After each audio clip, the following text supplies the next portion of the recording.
with statistics and reports, the death rate flowing from narcotics-related crime actually increased after Rodrigo Duterte left power.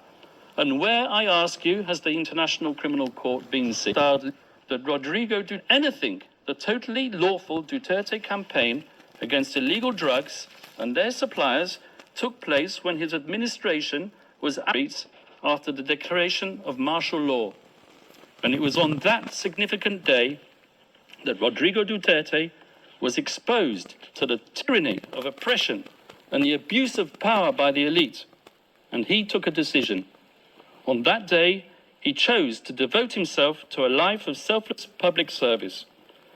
As a professor at the local police academy and as a public prosecutor in Davao, Rodrigo Duterte developed a lifelong passion, some would say an enduring obsession, for law and order, something for which he unapologetically enforced throughout his time as mayor of Davao City.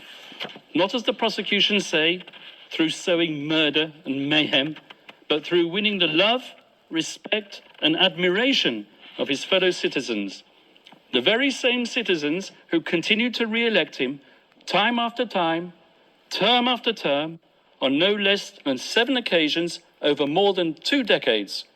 And throughout his 20 or so years tenure as the mayor of Davao, Rodrigo Duterte and his family transformed that city from an outpost of communist insurgency and criminal violence into what is now one of the safest cities, not just in the Philippines, but in the entire world. This was indeed the so-called Davao model, which the prosecution wants to persuade you was code for unbridled criminal violence. And this was the type of leader that the Filipino nation wanted in 2016.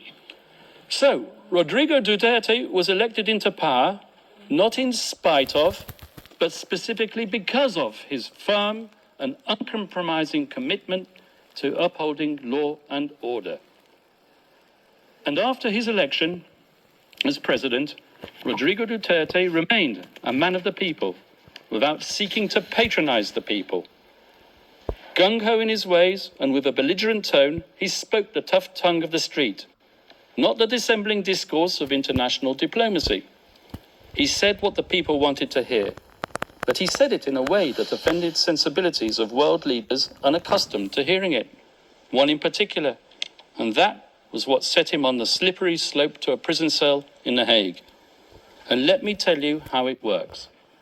It starts with the media, controlled by the powerful and the politically influential. With a sensational headline and a twisted editorial slant, the moguls sell their papers while promoting the partisan agenda of their backers in power. They highlight the salacious content while ignoring the true context, because that is what captivates the reader. And so it was with Rodrigo Duterte, whose speeches were fertile fodder for his enemies and detractors.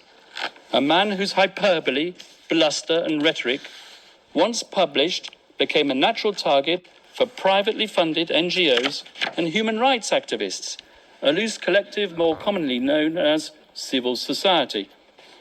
These people descended upon the Philippines to advance an agenda even more lacking in objectivity than that of the media, and heavily funded by tycoons with even grander designs, they print their glossy reports, replete with iconic photographic images of grieving families and dead bodies in rain-swept, nighttime crime scenes, all dramatically illuminated with the fluorescent glow of neon.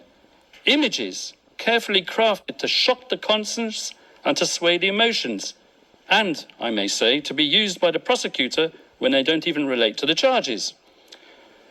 And they gave their slick reports bold titles lifted straight out of a James Bond movie, such as License to Kill, One Shot to the Head, You Can Die Anytime, or simply, They Just Kill. The photographers are fated and their shots exhibited as art all over the world, and the brave journalists who act as their sources win awards and Nobel Prizes. And slowly but surely, their narrative becomes the sacred unchallengeable and unshakable truth.